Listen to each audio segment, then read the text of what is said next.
Talanta za Zeysha. Karibu kwenye simulizi zinazosimuliwa na Zeysha. Kuna nyakati historia huandika jina la mtu kwa herufi ambazo haziwezi kufutika kirahisi. Tanzania imewahi kushuhudia wasanii wengi wakija na kuondoka, lakini ni wachache walioweza kudumu juu zaidi ya miongo miwili. Leo tunakwenda kusimulia maisha ya mwanamke aliyepambana katika kipindi ambacho muziki wa Bongo Flava ulitawaliwa zaidi na wanaume. Huyu si mwingine bali ni Judith Wambura, maarufu kama Lady JD. Kutoka msichana wa kawaida wa Shinyanga hadi kuwa malkia wa Bongo Flava. Hii ni safari iliyojaa machozi, furaha, changamoto na ushindi mkubwa.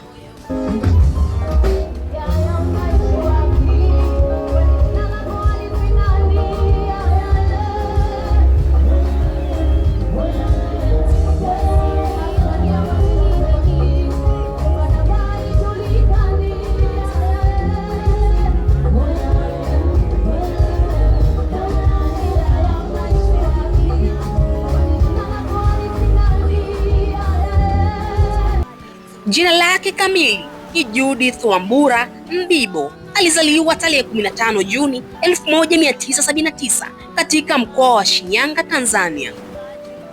Alikulia katika familia kubwa yenye watoto wengi chini ya wazazi wake Lamek Mbibo na Martha Mbibo. Elimu yake ya msingi alipata katika shule ya msingi Bugoi na baadaye akaendelea na elimu yake ya sekondari katika shule ya sekondari Zanaki.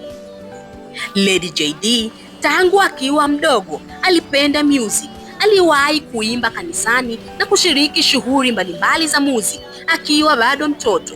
Kipaji chake kilianza kuonekana mapema, lakini hakujua kwamba siku moja angekuwa mmoja wa wasanii wakubwa zaidi katika historia ya Tanzania.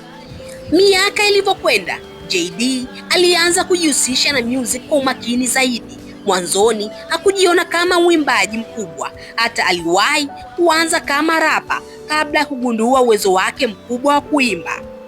Mwaka 2000 ulikuwa mwanzo wa sura mpya kabisa katika maisha yake. Alitoa albamu yake ya kwanza iliyoitwa Machozi.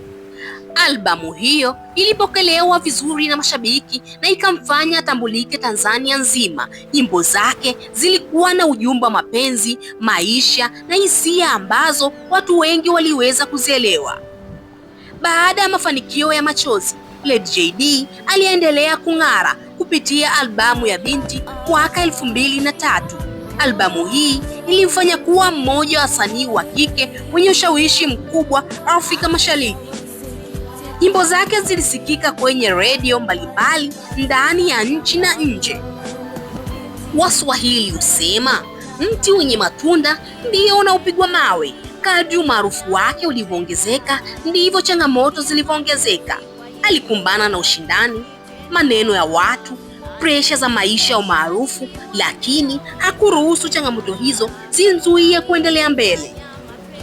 Mwaka 2005 alitoa albamu yake nyingine iliyoitwa Moto, iliyoongeza zaidi hadhi yake katika music wa Afrika Mashariki. Baadaye zikafuata albamu nyingine kama Shukran, Nothing But The Truth, Woman na 20 na kazi nyingine zilizothibitisha kwamba alikuwa si msanii wa msimu mmoja tu, bali ni mwanamuziki mwenye uwezo wa kudumu kwa muda mrefu. Katika safari yake ya music, Lady JD alishinda tuzo nyingi za ndani na nje ya Tanzania. Alitambuliwa kama mmoja wa wanawake wa kwanza kuifanya R&B ya Kiswahili itambulika kwa kiwango kikubwa. Wengi wakaanza kumuita malkia wa Bongo Flava, wengine Commando Jide. Mbali na music, Commando Jide amekuwa balozi wa kampeni mbalimbali za kijamii. Ametumia umaarufu wake kusaidia kampeni za afya, maendeleo ya wanawake na miradi mingine ya kijamii. Safari yake haikuwa ya mafanikio pekee. Aliwahi kupitia changamoto za maisha binafsi, migogoro ya kikazi na nyakati ngumu ambazo zingewafanya watu wengi waache music, lakini kila mara alisimama tena na kuendelea kupambana. Miaka zaidi ya 25 tangu aanze music, Lady JD bado anaendelea kuheshimiwa na mashabiki wa vizazi tofauti. Wapo waliomfahamu kupitia Machozi, wapo waliokuwa wakisikiliza Binti, na wapo waliomjua kupitia kazi zake za hivi karibuni. Hivyo ndivyo nguvu ya urithi wake katika muziki wa Tanzania.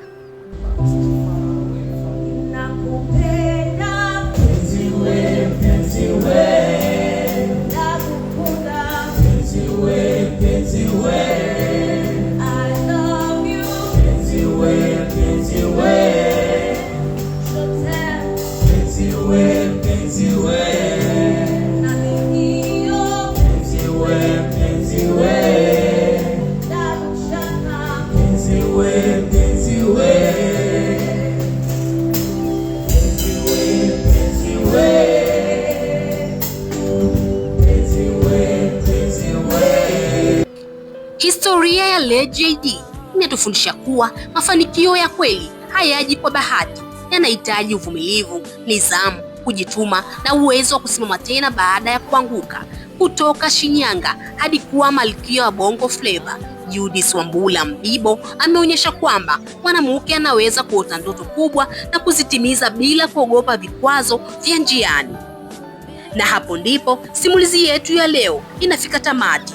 Mimi ni Zeisha na hii ni Talanta za Zeisha, mahali ambapo kila simulizi lina somo, kila changamoto ina tufundisho na kila mwisho huacha mwanga wa matumaini. Ulikuwa nami Zeisha.